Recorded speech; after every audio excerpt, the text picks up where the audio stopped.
That's why Descartes was such an important philosopher, because he gave us one thing that we know, the cogito. Have you heard of the cogito? I don't remember what it is. I think, therefore I am. Oh, okay. That's what So it is. what is it that we know for sure? Because you know, it's funny. There's two great philosophers that I've read that went through a crisis in their life. One of them was Imam Ghazali, a great Arabic philosopher, and one of them was René Descartes. And both their writings are very, like, it's amazing. Why? Because they go through this crisis. They go through, what do I actually know? What's not? Because they came to this exact same conclusion that, hey, it's all song and it's all this explanation. It's not proof. It's all a narrative. It's all a point of view. Science keeps getting refined and changed. With more information. What we believed yesterday gets taken out from underneath us. Mm-hmm. Today's paradigm is going to be shifted again 100 years from now, 1,000 years from now. What can I grab and be like, this is true, nobody can ever take this from me? That's going to be called knowledge. So it all comes down, like at the end of the long journey of Cartesian doubt, it was so extreme, like the philosophers gave it a new name. They call it Cartesian doubt. They call it modern philosophy. So philosophy is thousands of years old. Descartes comes, writes a book. He wrote 6 chapters in 6 days. And he was like, what do I actually know 100% without a doubt? Nobody could ever question me. And he said, look, I believe in the cogito. What's the cogito? I think, therefore I am. So he goes through a long process. You know, if we have the time, we'll go through a little nutshell of it. So he says, look, when I put a straw in a glass of water, my eyes tell me that the straw is bent. Right? Because the reflection of the water is bent. The reflection of the light off the water is bent. Yeah. He says, look, my eyes lie to me. Aristotle thought the sun goes around the earth. His eyes lie to him. Our senses lie. You know, he talks about if I put my hand in cold water, then I put it in tepid water, it'll seem warm to me. But that's just my bias, my inability to tell you what my instruments are not accurate enough. So he said, okay, let's put empiricism or senses by the wayside. It cannot give us truth. It cannot give us truth. He says, what about deduction? What about math? Analytical knowledge. 1 + 1 = 2. Believe it or not, philosophers also disagree with a lot of mathematical beliefs. So for instance, here's a big critique of math, okay? 1 + 1 = 2. We all believe it. But the critique is that 1 + 1 is another way of saying 2. There's no actual information you ever gave me. Mathematics is just one way to sum up a lot of information. It helps me give you an epiphany. It helps me make you understand what's happening on the billiard ball table. Right. But it doesn't So give by you calling 1 + 1 2, you're not changing the objects themselves. It's always been two things. It's always been 2.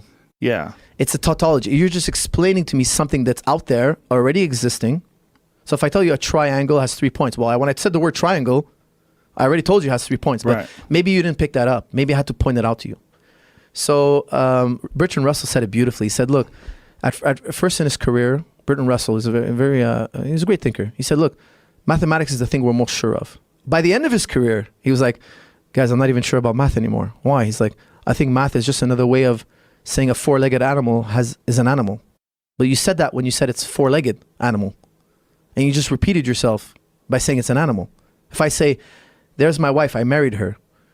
When I said my wife, I told you I married her. That's what math is doing. Math is giving you the information again in a simpler form that you can understand. And you think, oh, I've deduced this information. No, actually, the information was there in the question. Right. Some philosophers disagreed with this. They said, no, math brings you, like Kant. Kant said, no, math tells you something. Okay, let's put that on the wayside. Here's another critique. One I personally could never get around. He says, look, all the greatest thinkers in history, this is actually an Ibn Taymiyyah critique of logic. He says, look, all the greatest thinkers in history all disagree. Like Plato and Aristotle, you know, Plato tutored Aristotle. Mm-hmm. 2 of the greatest thinkers in ancient history. They don't agree with one another. They both say you're wrong, and the other guy said I'm wrong. Okay, fast forward. Every generation, their greatest thinkers disagreed. Leibniz didn't agree with Voltaire. Today, Sam Harris and Jordan Peterson, maybe they're not the top intellectuals of our on Earth today, but they're among the elite. They don't agree on what is true. When you ask them what's truth, you guys are talking about truth all day long. Can you define it for us? We don't agree. So if logic is something that tells us about the world, if it is, let's say we grant that.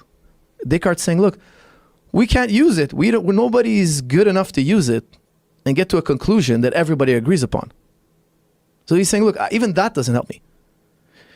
So he came up to the cogito. He says, look, he doubted everything. Like, he even went to the point where he said, what if I'm dreaming? What if there's a evil demon out there always tricking me? Like, he went really out there. Like, well, that's one of the reasons why simulation theory is terrible. Yeah. Like, people really do, like serious people, consider the potential that not only is it possible that we are in a simulation, but that there are many, many simulations inside of simulations. Because we couldn't, that's what the egocentric predicament we were talking about earlier is. You cannot experience anything outside of your consciousness. Right. So you could be plugged into a machine right now, and this is just a big old dream. Could be. And that's why Descartes wanted to know what would be true even if I was in a simulator. And that's, I think, therefore I am. Therefore I am, because for me to have thoughts, I'd have to exist. If you doubt the cogito, you've proved the cogito. Because to object to it, you first have to have existence. Right. Right.